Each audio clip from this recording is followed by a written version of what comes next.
His impact at Mandeville High was immediate. In 2024, his first season as the Skippers head coach, he guided the team to a 28-9 overall record and a 9-1 district record, clinching the District 6-5A championship. This marked Mandeville's first district title in 17 years, as the program had not won a district championship since 2007. Under his leadership, the 2024 Mandeville squad also made a deep run in the playoffs.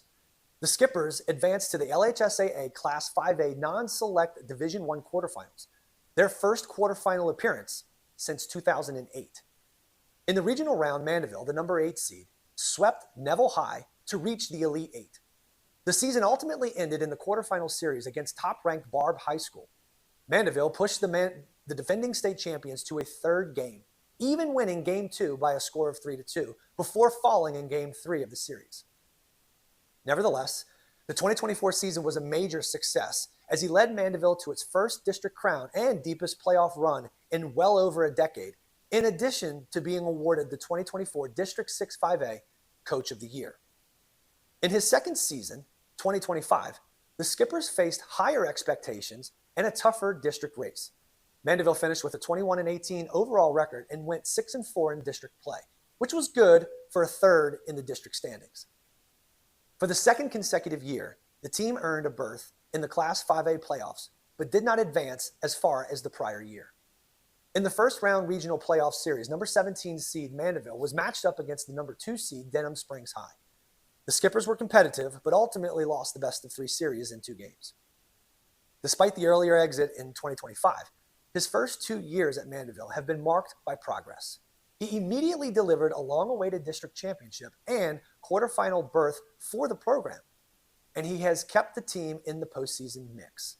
But more importantly, Coach Brady Benoit has and continues to create a competitive culture that is centered around character and accountability, instilling in his players a mindset that values discipline, resilience, and doing things the right way both on and off the field matter. Join us on the Anchor Down Network as we navigate the seas of Mandeville Skipper Baseball in our maiden voyage of our first ever coaches show with head coach Brady Benoit. Ladies and gentlemen, you are now on the bridge. All right, Coach Benoit, welcome to the first ever show of The Bridge. It's the new thing that we have now for Anchor Down Network. We're excited about that, but I think we're more excited to kind of get your take on a number of different things. Before we get deep into the weeds of a conversation, I want to go back a few years, okay? I want to go back to 2023, right? You're finishing up your season at North Shore, right? And Christian Munson gives you a call. Says, Coach. So what does he say? So Christian and I go way back. We've been friends since 3rd grade. We went to grammar school together and known him since then. So it was never anything that was in the plans or works or excuse me, anything like that. I was really happy at North Shore.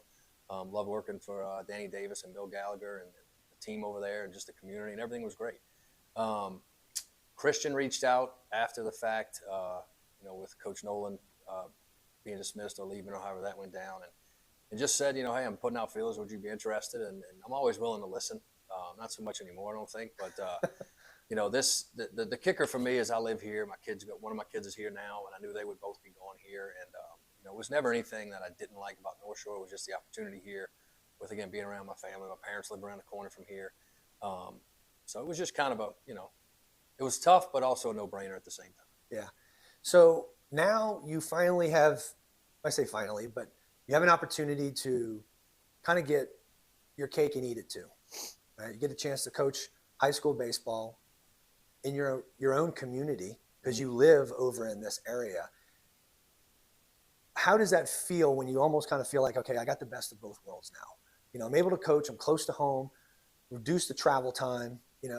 I'm not sure where you lived when you coached in Texas, how far that was away from your house, but be it that you're able to coach for the high school that's in your community. How does that make you feel? Yeah, it's pretty unique. It's pretty awesome, actually. To give you an idea, in Texas, though, if I caught both lights on the way to work, it took me 3 minutes. Okay, so you were right there. So I was right there. But the difference was, at that time, I was single. I didn't have, kids involved or family involved. It was just me. So to be here and in this community where, again, my kids are going to go to school, and there's so many people I see in the area that I know all the time, It can be a blessing and a curse, obviously. You know, Yeah. we're playing well, and you know, I'm out somewhere, say my daughter's soccer game or something. Hey, good job, coach. But if we're not, you know, there's some other things that might be said. But I love it. You know, I love Mandeville. Great community, great school. You know, and I think we're just kind of scratching the surface of what we can do here. Yeah. And we'll get into that, you know, a little bit later. But I think it's important, if you're going to be the face of a program and run a program, that you need to be there in the area. And I don't mean you have to live right around the corner, but to be around here. And, you know, I see the guys at Coquille. I see them at the grocery store. I see just families and people everywhere. And I really like it. And I think what Christian Munson has done here is really brought back a sense of community from what I've heard from before I was here, you know, bringing back things like the homecoming parade and just nights like that, and being able to be with everybody and see everybody in a different light than on the baseball field. Yeah. And, you know, I just think that's it's unique. I love it. I'm blessed beyond belief to be able to do this. You know, I tell people all the time, I've never worked a day in my life. I get to come to baseball and be with basically my friends and then my players. And it's you know, you've played at the highest levels as you can play. I'll spend more time with these kids than I do my own. So it's nice to know that it's good families and good people to be around. So anytime you walk into a new program, you're always a little bit unsure of how things are going to play out, right? I mean, in 2024, your first fall that you had with your first class, your inaugural season, talk to us a little about the frame of mind that you had going into that first team meeting, right? Because you walk into a situation where, you know, from your seniors, your juniors, they've all been a part of, and I'm not saying that one frame of mind is better than the other. It's just different, right? So what you're asking an entire program to do is, hey, I know things have been done this way. I have been tasked with a job of being able to come in and run the program the way I see fit, the way that I think it needs to be run. What was that transition like, not only for you walking into that situation, but also the vibe from the player's perspective on, you know, the changes that took place?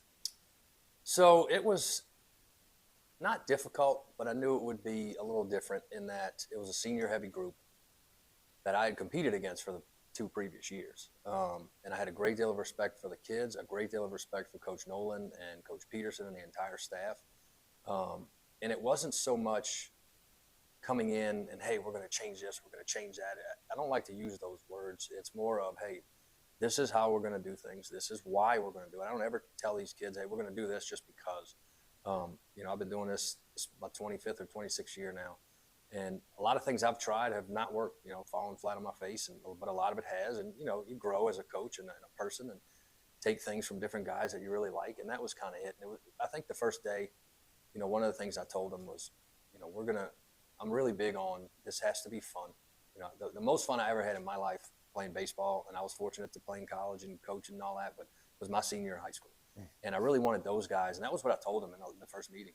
I said, when you seniors walk out of here, because I met with the seniors first for about an hour, was when you get out of here, when this is done, I don't care if we won 30 games or lost 30, but when you leave, I want you to be able to say that was the most fun I ever had playing baseball.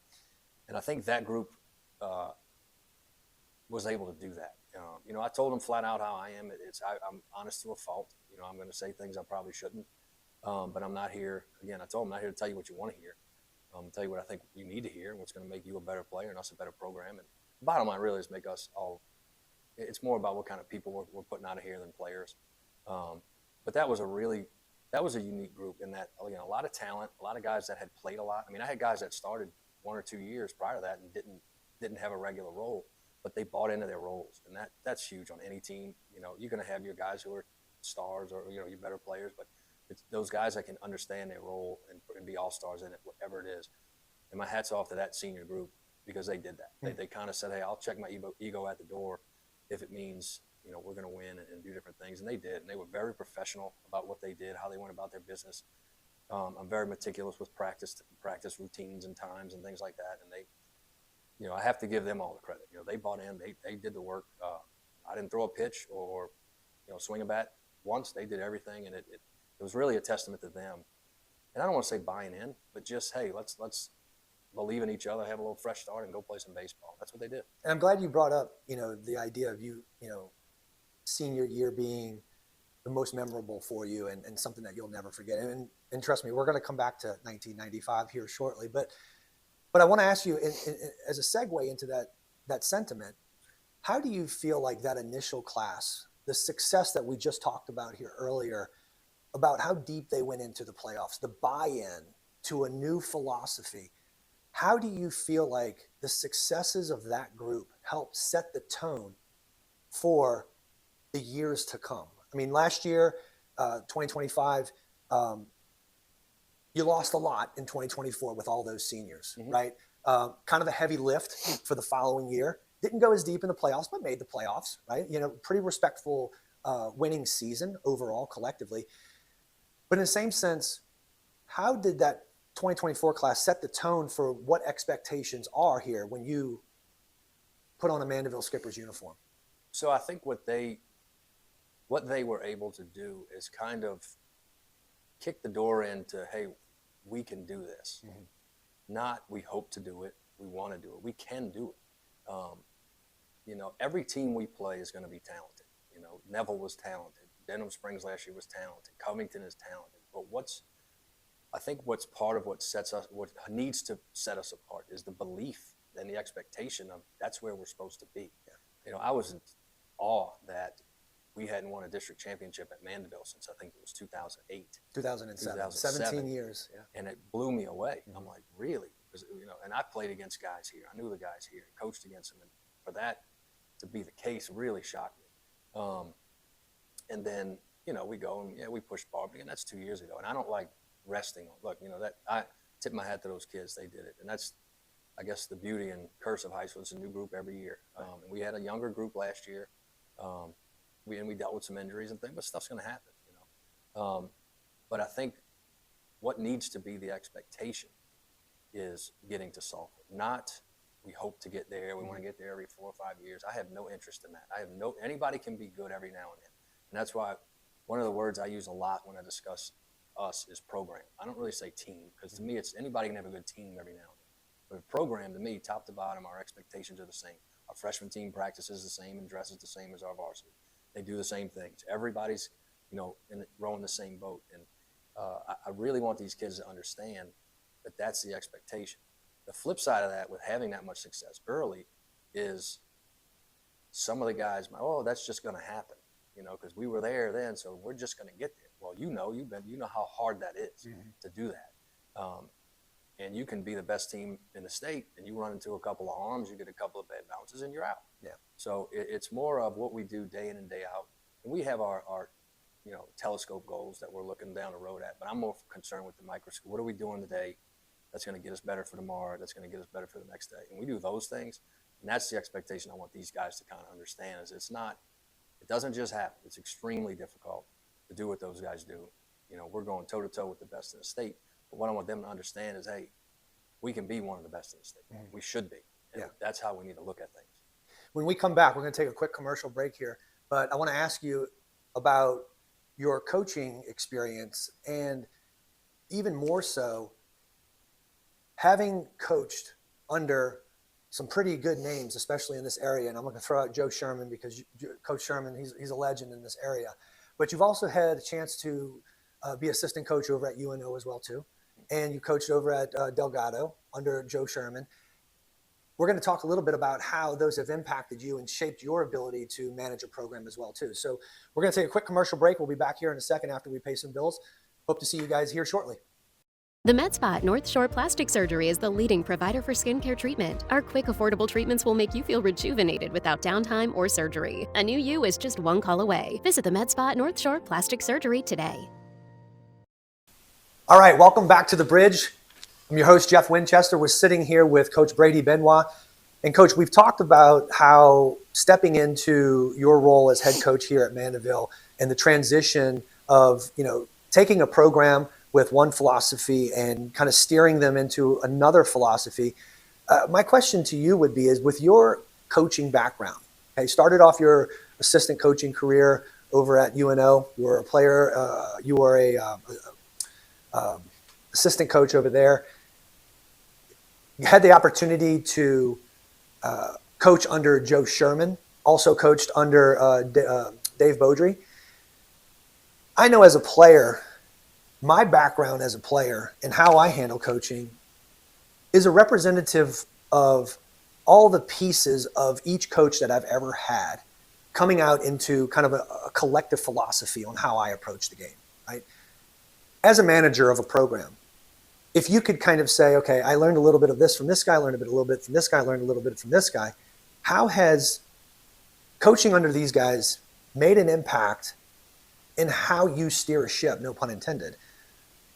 But more or less, what can you take? Is there something specific that you can take from each person and say, you know what, I got this from Joe, I got this from Dave, or, I got this from whoever, right? What is the coaching philosophy a part of? So it's hard. I think it's hard to quantify and say I took exactly this or exactly that. At UNO, I was a GA, and I worked.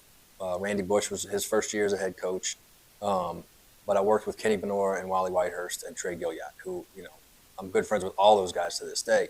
But just that was more of, hey, let me sit back and kind of watch. And one of the unique things about UNO with Wally Whitehurst was the pitching coach. And I remember when he had contacted me the summer before about being a GA. And when I got there the first day, first thing he says, okay, look, for pitching, he said, you're doing all the drills. You got all the drill work. You got everything. He's like, I'm not doing any of that. He says, I don't know how to do that. I was like, what are you talking about? You played 7 years in big leagues. And he said, it was funny. He says, I never had to practice that kind of stuff. He said, you showed me one time. So I guess it was his way of telling me I wasn't very good.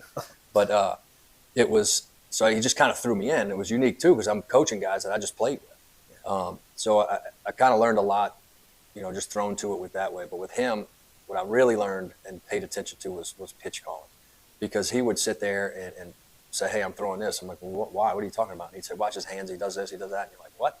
And you see it. So just picking things up like that. But, and then I left there and went to Ridgewood, and I jumped right in as a head coach for 4 years. And I mean, I'm 23 coaching 19-year-olds, so I learned a lot of what not to do, I guess, at times. But, we kind of did the same thing. We started off, we were 10-17 my first year.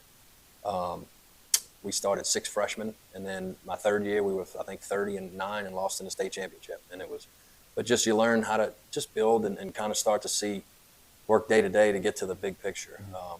And then with Bode, it was, that was kind of a Katrina thing. I landed there after Katrina, and he took me in. It was funny because he coached me in Biddy. So, he knew who I was, and I came in, he said, Brady, you got the pictures. I'm like, all right, I don't know, one of these kids, from anybody. But just, again, running a program at a large school that was my first foray into that, because Ridgewood was a smaller school. So just learning a lot of how to delegate authority and trust your assistants and trust guys. You're coaching my 8th grade team, and go. This is what, now we give them what we want. Right. And then Joe, everybody knows Joe, and Joe was, I never played for Joe other than the boosters, the summer team boosters. Yeah. And but working with him, to this day, I've never been around a better game manager. And just learning different things of why to do things. And so, again, it's hard to say one thing or that. But, when to get thrown out to fire up your team yeah, at a he certain made point? me do that. He made me do that twice. But again, as far as a game manager, and I've been around a lot of guys, he's the best I've seen.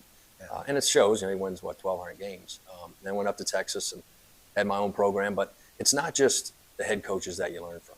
I had 7th grade team, 8th grade team, JVs up there, and learned. My assistant coach there played in the big leagues and was a roving hitting instructor for the Rockies and Orioles for years. So, but even like, my middle school coaches there, I'm learning from everybody. And I think all of us, the day I stop learning in this game is the day I'm getting out, because there's just so many different things. There's no cookie cutter way, and you've done it. And for me, I take a little of everything. My high school coach, Steve Stropolo, I played for. Now, he played in the NFL, right? Yeah. He coached me in baseball, and it was, to this day, I would run through that wall for that guy. Yeah. And I hope my guys at some point get to that point. But there's all of us that we take things from anywhere we can get it to make us better, make our kids better, and the program better. So, speaking of the program, right? We're the eve of the Fall World Series. Okay, the kids have been working all the way up into this point. We've talked about teams in the past. We've talked about your coaching experience. Now let's get to what the future of the program looks like, starting with the 2025-2026 team. Okay? what does it look like? How have the fall workouts been going? How have, what's the encouraging thing that you see? How's the senior leadership shown up? And what can we expect as fans of this team? What can we expect over the next couple days in regards to, the competitive level, being able to go out there and compete against each other? Is it going to be chippy? Is it going to be, yeah, you're shaking your head. Yeah. Yeah. It's, the draft was chippy. Okay. The coaches were getting at it. I split the coaching staff up. I don't coach it. I kind of make the rules, tell them this is how they got to go. And, because we make sure everybody plays in it. And it's a showcase for everybody. Sure. But yeah, it'll be chippy, but respectfully, if that's a good way to of course. Put it. We're not a group that I don't go for that running your mouth stuff or any of that, but we want to compete. We get between those lines, let's go. And it's, and that's what I want to see. I tell the guys what they want. If we got to coach attitude or effort, this isn't the place for you. Correct. You play hard and you play the right way, you'll be fine. I don't care about the physical mistakes. We're all going to make them. But the things I look for in this is a kid going to take a strikeout to the field? Is a kid going to boot a ball and then he's still thinking about it, in his head bat? Can he separate those things and flush it? And one of the things we worked on a lot, and we're really going to dive into once we're done with this, is the mental side of things. Sure. We've studied. Yep. I studied all summer with Brian Kane, the peak performance stuff and mental performance. I think that's the biggest step for this program. The next step. Physically, we're as gifted as a group as I've ever had, ever. That includes the Rummel team that won the Legion World Series. And I was telling you during the break, had 11 Division I signees. Yeah. And we're as talented as that group, top to bottom. Yeah. I don't know if you can see it, but on the door back here, I have a picture. That's actually Michigan's state ring. I don't know if you're able to see it or not. But that's Michigan's national championship ring, but the M matches us. And I want the guys to see, hey, that's what we're going for. If you're not here with that end goal in mind, don't be here. Now, it's just ways, it takes a lot to get there. But what I think you'll see over the next 3 days is just guys getting after it and having fun. Yeah. I don't know, and I don't really care who gets the hits and who does that or who's that, but play hard, have fun, and compete. And it should be a great atmosphere. Last year was awesome. We for those that don't know, we do a cumulative score over 3 days, and the team that won last year was down 5 runs going into the last day. It's what I'm looking for is intensity. I want to play off the week. I mean, it's Halloween. We got St. Paul's and football on Friday, so the campus is going to be buzzing. Yeah. And really a showcase for these guys to show what they've been doing all fall and get people out here. And I'll be honest with you, I told them the other day, I think we've overdone it this fall. We've overworked them. I could see they're tired. I don't understand. Really? It. Okay. I don't understand being tired, but I get it. I do. And it's, but the falls, they've been great. They've worked. We've got everything in we need to get in. So when we come back in January, it's more of a review and jump and roll. Now we miss the football guys, but I love what Craig does with his program, and those guys they'll fit right in. So. Yeah, well, I mean, when you consider the early morning workouts, because you got to get them in. I mean, that's part of it, and that's more so a kind of a mental conditioning, even more than just a physical conditioning. I mean, because let's be honest. Sometimes it's just hey, it's hard for me to get out of bed. And, when you haven't have to get out of bed, 5:15 in the morning and be here for 6 o'clock workouts, depending on where you live. A lot of times that's more mental conditioning of like, hey, I got to get myself geared up. I got to get myself ready to go because I want to get a good workout in. The better workout I get in, the stronger I am, the better I'll perform, that type of thing. So, it can be more of a mental kind of exhaustion to a certain degree than a physical one, but nonetheless, it's still developing character. And I know character is a very big component of this group. I think if it's one of the things as a spectator, prior to, us coming to Mandeville, it's one thing I've noticed that you hold that in very high regard. Character, how you conduct yourself on the field, how you hold yourself up off the field in the community. You guys are engaged in a number of different community development programs. Obviously the Miracle League thing that you guys are a part of, and it's a great opportunity for the kids to look at life and be like, what, there's more to baseball there's more to life than just baseball. And, just being a stand-up person in the community is probably paramount. But you learn those character traits through the grind of what you guys do in regards to, developing yourself as a player but more also, too, developing yourself as a person. Yeah, and it's, I understand 6 a.m. lifts probably not the favorite thing of a 16-year-old kid, but one, from a logistical standpoint, it's all we have to do. But I think they kind of like it now. But, I tell everybody that tries out that this isn't for everybody. This is very hard. But the reward that you're going to get from this really isn't baseball related. Yeah. But I want them to understand, if you're late for a lift, you don't hurt me, right. but you hurt your teammates. Right. And you let your teammates down. It's just like you're late for a practice or anything else, late for school, any of those things, and to understand how important all that is. We have a thing that when we break every day. I don't know if you've heard of guys here, but we don't say skipper, the way we say I. One person will say I, and the rest of them say C, and that's ISEE, and it's integrity, selfless, excellence, and energy. And that's our core values, and that's what we want those guys to do. Integrity above all else. It's always first. Do the right things, and it's not always easy. I get it. Selfless, and that's a hard one now with today's culture of baseball and look at me, look at me, look at me. Yeah. Which I understand. I get that part of the circuit, I guess I'll call it. But then they come to me, and it's got to be, hey, what might be best for me, or what might be best for the team's not necessarily best for me, but I got to be able to do that. Yeah. And then excellence, obviously, that's an obvious one. I don't understand why we wouldn't want to be the best at anything that we do. Yeah. Whatever it is, taking a test, holding a door for somebody.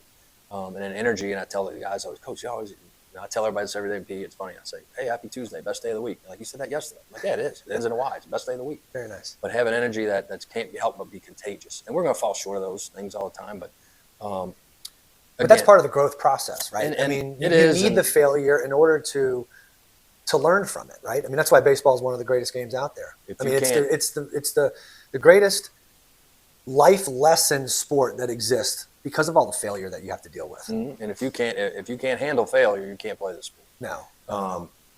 But it's more those things. If we can do those things, for me, if we're attentive in class, if we're good citizens in the classroom, if we're whatever, you're walking down the hallway and you pick up trash, not because somebody sees you do it, but that's the right thing to do. Yeah. Baseball's easy. That side of it. I know they're going to work. I know they're going to do it. That's fun. That's their release. But what I can't have is if they're not going to do it in the classroom, the right thing's there, they're not going to play. They're not going to be on this team. They're not going to last. So we try to get all that. Again, and we're not the only one. A lot of guys do this. But for me, it's more the overall experience of the kid and the player in the program to help better prepare them for down the road. Because again, odds are, I hope it is, if they're all make a living playing baseball, I'll be a pretty good coach. Yeah. But they're probably not. Right. So they're going to do something else. Sure. So we hope to prepare them for that. And again, I'm not trying to sound all whatever, but the kids are working, and again, we're going to slip up here and there, but I'm really pleased with the fall and where we're headed and what we could be come spring. Yep. We're going to take another quick commercial break, and when we come back, Luke Landry, ladies and gentlemen, will be joining us. And I also have one more question that I have for Coach Benoit here. You're not going to want to miss it. So stick around. We'll be back here shortly.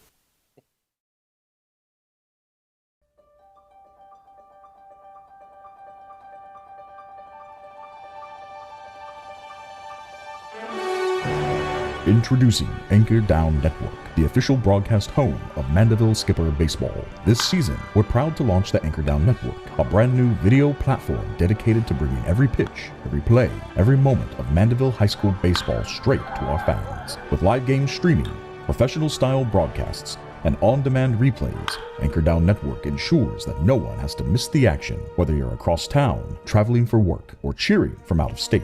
Our mission is simple. Connect the Skipper community by giving parents, families, alumni, and fans a front row seat to every game.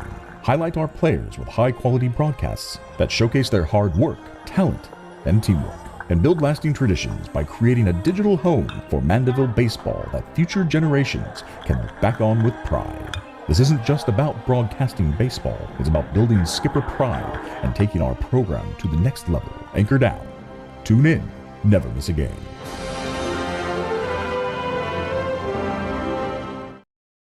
All right, welcome back to The Bridge with Coach Brady Benoit alongside Todd Gibson, our executive producer, Jeff Winchester here. And I have really one more question before we get to senior pitcher Luke Landry. Coach, take me back We're 1995. I believe it was May 7th. Your senior year. Y'all are playing y'all are playing Ascension Catholic in the semifinals of the state tournament. Most people may not know this because it wasn't something that was talked about back in the late 90s or mid 90s. However, you accomplished a feat that not many pitchers will ever be able to say that they have ever done, right? Maybe. No, it will never happen again. I promise you that. In the world of pitch counts, this will never happen again. It's an amazing story of survival and grit and determination. You pitched a 13-inning game, throwing 256 pitches. You struck out, I think it was 26 and walked 13. My question to you is, how did that last game for you affect your ability to throw from there on out? So, yeah, I mean, I'd be put in jail if I did that. No doubt. At this time, but it was different back then, you know. Yeah. I didn't know what a pitch count was, and I threw a lot of pitches in a regular game because Sure. I walked guys and I struck guys out. You throw hard in high school, you got to do that. We played Ascension Catholic. They were two-time defending state champions. The guy I faced, he threw all 13 as well. DJ Lolan pitched at ULM. Got drafted by, I think, Toronto. But yeah, I remember about the 9th inning. We were playing at Rooney, and Coach Tripolo had a guy, Manny Hyman, up in the bullpen. He was our 2, and I said, Coach, what is he doing? And he's like, Brady, you're at X. I said, go, I'm not coming out. I don't care. I do not care. I am not coming out. And I can remember just a couple of little things coming up to bat in like the 10th. And I was hitting and I was holding the bat and my arm just kind of that. I had to call time. And the guys, I'm just like, what are you doing? I said, my whole arm was cramped. So I had the bat like that. It was just one of those things, man. You get on adrenaline and you go. And, I think I hit 4 people as well. And they got 1 hit. It was a bunt in the 2nd inning. Oh, wow. They never hit a ball at the infield. And we lost. Heartbreaker. We lost 3-2. There wasn't an earned run in the game, either side. Yeah. It's just, one of those things. And I picked up a ball. That was Saturday. I remember picking up a ball at Cleary Playground with a buddy of mine to go play catch because we had Legion coming up. Mm-hmm. And this was Thursday. And I threw the ball 3 or 4 times, about 10 feet. I said, nope, that's it. No shot. Now, DJ Lolan, this isn't known, but he pitched the next game on Wednesday. And they lost. It had to be for the state championship. They lost 1-0. Yeah. He threw it. I was amazed. But believe it or not, after that, I mean, I never had any serious arm injuries until I was done playing and just goofing around, really. But yeah, that was. I remember getting a call the next day from Jeff Twitty, and that was the guy who signed me at UNO, pitching coach. And there were no cell phones. They called my house. It was in the paper, whatever it said. And I'm thinking he's calling to congratulate me on a great game. He says, "What the hell were you thinking?" I'm like, "What?" He says, "Don't you ever?" I'm like, "Whoa!" I didn't know he's chewing me out. He right. Coach Tripolo, who we talked about earlier, still to this day, when he sees me, he tells me, "Coach, I feel so bad. I shouldn't have done a shot." I say, "Coach, just leave me alone. It's fine. I'm good."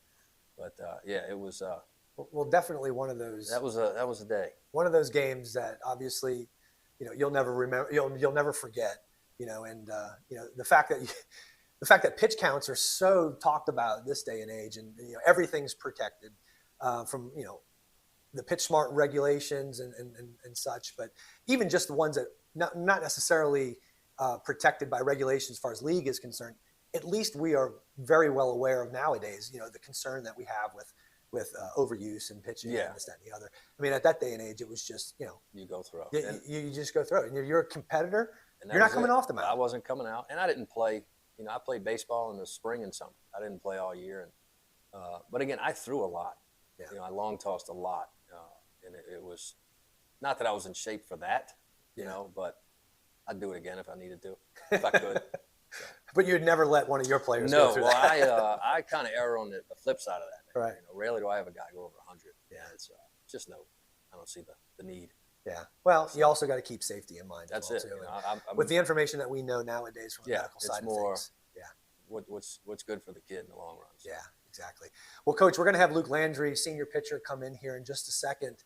tag you out. But we want to say thank you for joining us on the first ever showing of the bridge. And we're excited about being able to bring more of these opportunities for the community to be engaged with the program. I know it's something you're very proud of, and as part of the community of families that are Mandeville baseball, I know we're excited about what the season has. And can you kind of give us any type of foreshadow of things to look for, players to look out for? Not trying to put you on the spot with any one specific player, but you have a good group of kids that are coming through here. Lots of senior veterans, and then you got some young bucks that are coming up through the system. Sophomore class, lots of people talk about the sophomore class. Got a lot of talent in that group, but you got talent kind of scattered throughout. So is there anything that we should be looking for? It's a really good mix. We have good players at every level, and that's really good for the program. Sure. It gets interesting because, and we're blessed with this, but we're going to have some really good players that don't see the field a whole lot just because we have a lot of them. Well, it speaks to the talent of the program. But if you want, I don't want like singling out guys, but just recognize, like Sam Marsh, right-handed pitcher who just committed to Southeastern. Yeah. We're elated for him. Grayson Parker will be a junior, but he's an elite talent. Yep. And there's just a lot of guys. It's hard to really sit here and pick pinpoint, names. Right? But I keep hearing that, and it's funny. People, you got this potential, yeah. And I tell our guys all the time, look, people would tell you got potential, but potential and a dollar gets you a coach. They tell you got potential, that means you're not good enough yet. Yeah. So we got some talent, yeah, but we have a lot of work to do, and it's more than that. Things have to come together for it to work out. But I'm really excited about this group, excited about, again, the direction of the program, the future of the program. We have, I think, an elite coaching staff. Take me out, I'm just here, but an elite coaching staff from our assistants and guys that not only know the game, but really care about the kids and want to be here. Yeah. And that helps and shows, when I got 8 coaches here that I can say, hey, let's run this and let's do that. But I'm really excited. The group's working. It's coming together a little bit. We got a long way to go, but it'll play itself out. So. Well, it should be an exciting next 3 days. Yep. And, they'll take the field Tuesday, Wednesday, Thursday, 6 p.m. Tuesday, 6 p.m. Wednesday. 6 p.m., 5 p.m., and then after the game on Thursday, the winning team, always gets grilled steaks and baked potatoes, and the losing team eats hot dogs. Oh, nice. Okay. So they're playing for a lot. They are. A lot of fun, A lot of fun. Well, Coach, it's been a pleasure having a chance to catch up with you. We thank you for kind of giving us kind of an inside look at the program and what expectations are. And, with any luck, we'll be able to kind of catch up with you as the season progresses, if we have the ability to. But we're excited about the program. We're as a parent of a kid who's involved in the program, know they put a lot of work in, and love to be able to get them a chance to watch them compete over the next 3 days. So looking forward to it. Well, this is great. Appreciate y'all doing this, and just the next step, another addition to the program that, again, we want to be elite in every facet. I think this is another step. Absolutely. Well, thank you very much, Coach. We appreciate it. When we come back, Luke Landry, senior pitcher, is going to have an opportunity to kind of give us some insight from a player's perspective, and also we'll get to kind of look into Luke Landry as an individual and a person more than simply just a player. So come back. We'll be right back here shortly. At North Shore Plastic Surgery, you can expect beautiful results and exceptional attention to detail. Board-certified plastic surgeons Dr. Boudreau and Dr. Claiborne are committed to making you look and feel your best. North Shore Plastic Surgery, that's drboudreau.com. All right, so we just wrapped up a good conversation with Coach Benoit. And I'm sitting here now with Luke Landry, who is joining us here. Luke, tell us a little bit about yourself and what you're involved in. So I was born and raised in Baton Rouge. I moved here in first grade, and I play basketball and baseball here in the scene. Okay, nice. So tell us, you've been a part of the program for the last 3 years, all right? And it's been building, obviously. You are now a senior. Take us through a little bit of the transition from going as an underclassman, as a sophomore, junior, being a part of the varsity team since Coach Benoit started back in 2023, 2024. Talk to us a little bit about, as a player, the evolution of the program and the mindset of the new regime, because you were here as a freshman in 2023. You were there 2023. How has the player mentality changed and shifted over the last few years leading up into your senior year? Yeah, I feel like it's always pretty much been the same since Coach Benoit's gotten here. Like, we've always had the same mentality of, like, going out there, playing hard, trying to win and compete. Yeah. So it wasn't really much of a change, I think, in like that kind of aspect. But as like a sophomore, now becoming a senior, it's a little bit different because like now I'm trying to become like a leader and like lead the young bucks to like do like the same thing that we are doing, like just working hard and competing. Yeah. So given the fact that you have a younger team, you know, you got a lot of sophomores and you got, you know, a good incoming freshman class. How do you handle the younger kids who are maybe not as kind of adapted to the philosophies and the expectation, I should say, of the program? You know, they're coming in from different schools, some of them, you know, as sophomores don't have as many years under their belt, but you being a senior, how do you kind of manage the mentality of the younger kids? We just try to like beat into their heads, basically. Just like every day we want to get better to end up at our goal where we want to win a state championship. So it's like every day just come in here, work hard, like I said earlier, and just compete. Really, is a big thing. So the other big thing too is that, you know, back in 2024, Coach Benoit leads the team to, you know, a very deep position in playoffs. And we just talked earlier about getting into the quarterfinals against Barb. And, you know, right out of the chute, there's kind of a high expectation for this club and this program. When you guys take the field in practice, is there a mentality that exists that kind of pays tribute to the legacy that was left behind from that 2024 class where, you know, we're going to go out every day and we're going to compete at a high level, right? And we're going to make sure that it's not just on game day that we're out there competing. We're also having that mindset in practice, right? Because that plays a big role in how we go about accomplishing what we want to accomplish on game day, right? So what is it about practice, the mentality of practice, that as a senior, you're making sure that the younger guys have? Yeah, it's just like, don't take it like as a joke, like we're here to get better. And the 2024 class was big for us because that like set like the wave, like that we can really like do this and compete for a title. And so I think that was big because like we all got like a little glimpse of it. Like obviously they didn't like finish the job, but like I think now that's our job to finish. Well, but it was impressive the way that team actually went out there and competed. I mean, once again, I know that team very personally. I know a lot of the kids that were all a part of that team, and a lot of them had a good amount of playing time and playing experience, even starting as early as their freshman year. You know, and so they kind of grew into a powerhouse, you know, for all intents and purposes by the time they became seniors. And, you know, taking Barb as deep as they did, going game 3, I mean, that says something about the mentality that they're leaving behind, given the fact that team went further than, you know, any team that they've had since 2008, right? I mean, 17 years since Mandeville High's won a district championship, and they did it that year. So that team kind of set the tone for an expectation for the program, wouldn't you say? Yeah, yes, sir, for sure. Yeah. So talk to us about where you are as far as position on the field for the families who may not know, you know, you intimately. They might not know who you are. We've got a lot of young families, some new to the program. Tell us a little bit about yourself. I'm a pitcher. I've been here obviously all 3 years, still here. I used to be an outfielder, but then the bat kind of got left behind. Okay.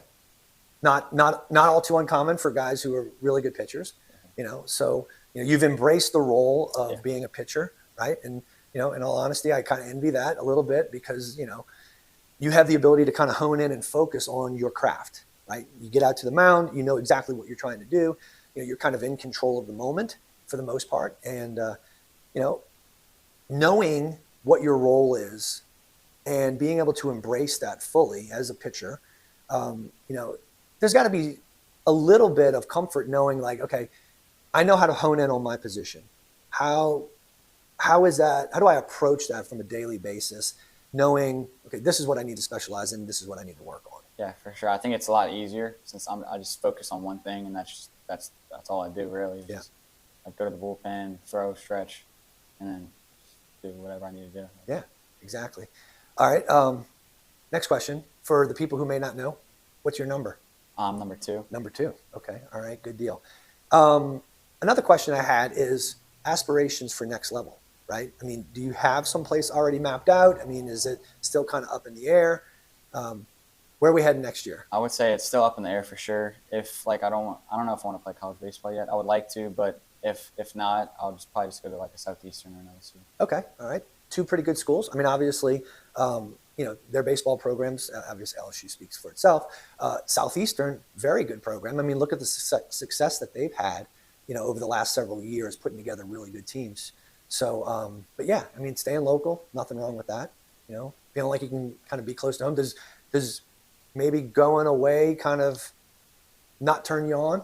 I would go far away if I needed to, but Yeah. I would like to stay close to family. And what is it that your interests are as far as academics? I think I'm gonna look into engineering because Okay. I think I'm pretty good with numbers and math, so I'll probably look into that. Okay, very nice. Now talk to us a little bit about the personal side of you. What kind of car you drive? I drive a Hyundai. A Hyundai? Elantra. Okay. Now let me ask you: is it a hand-me-down? Yes, sir. I was driving a 1992 Geo Storm when I was in high school. It was a hand-me-down from my sister. All right, had bald tires. There's a story how I hydroplaned into the bayou. It's totally like crazy story. We'll talk about that another day. But I know what it's like to have that hand-me-down car. What was it a gift for you as a senior year, or was it given to you by a family member? Tell us about it. My dad bought it, but that was not my first car I've had. I've actually hydroplaned as well. So we have that in common. Yeah, so Okay. then I got that car. All right, very cool, very cool. Outside of sports, okay, what do you like to do on the weekends? Mostly just chill and relax because I'm always exhausted with my two sports. Yeah. But I like to hang out with friends and family and just watch like football or sports or something like that. Now you bring up a good point because of your two sports. One thing we haven't talked about yet is the fact that you're on the basketball team as well. Yes, sir. Tell us how that works out. Overlap in basketball and baseball. How do you manage that? Yeah, I think it's tough for sure because I missed like a little chunk of the baseball season in the beginning. Yep. But I love both, so I'm gonna try to play both at the same time. But so last year our season didn't end like as we wanted to. We didn't make the playoffs for basketball. Yeah. So I really didn't miss that much, but I think this year we're gonna be pretty good in basketball, so I might miss a little bit more. Oh, okay, good. Well, I mean, yeah, good and bad, I guess. I mean, the more successful you guys are as a basketball unit, the more you kind of miss out, from the baseball season. But I guess, if y'all are going deep into the playoffs, hey, you're out there for a reason, right? You want to get out there and compete and go as far as you can. Now, what position do you play in basketball? I'm a forward.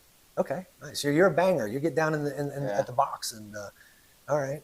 Good deal. I'm more of a shooter, though. I like to shoot a little bit more. See, I can never shoot. That's why I stopped playing basketball. I was more of a box you out, kind of get the rebound guy. Yeah. So I'm more like, I'm not going to call myself a Dennis Rodman because I think that is way too glorified. But at the end of the day, that's about the extent of what I was able to do in basketball court. I didn't have a really great shot. So I just had to get down in the box and box people out. So, girlfriend? No girlfriend. Oh, playing in the field. I see you. Yes, sir. I see you. Good call. Good call. Yeah, they're a lot. What's that? They're a lot. Be a lot. They're a lot. You're ahead of the game already. Of course they are. I've been married for 20. Let's say I'm going on 24 years in January, and been with her for since my sophomore year in high school. So we're almost looking at 30 years together. Yeah. And don't tell her I said this, but sometimes she can be a lot too. All right.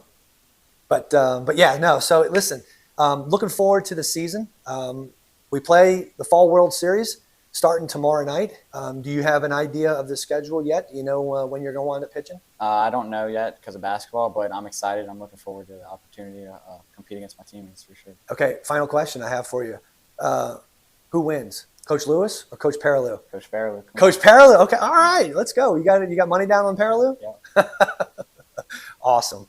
All right, Luke. Well, thank you very much for coming down here and spending some time with us today. That's going to wrap things up for us here at the Bridge. We want to thank Luke Landry and Coach Brady Benoit for spending some time with us this evening. We look forward to having several more of these opportunities to get up close and personal with a lot of the coaching staff. And we hope you enjoyed our broadcast here. On behalf of Todd Gibson, our executive producer, my name is Jeff Winchester. We're sounding off here, and this is all from the Bridge. Seize the day and anchor down.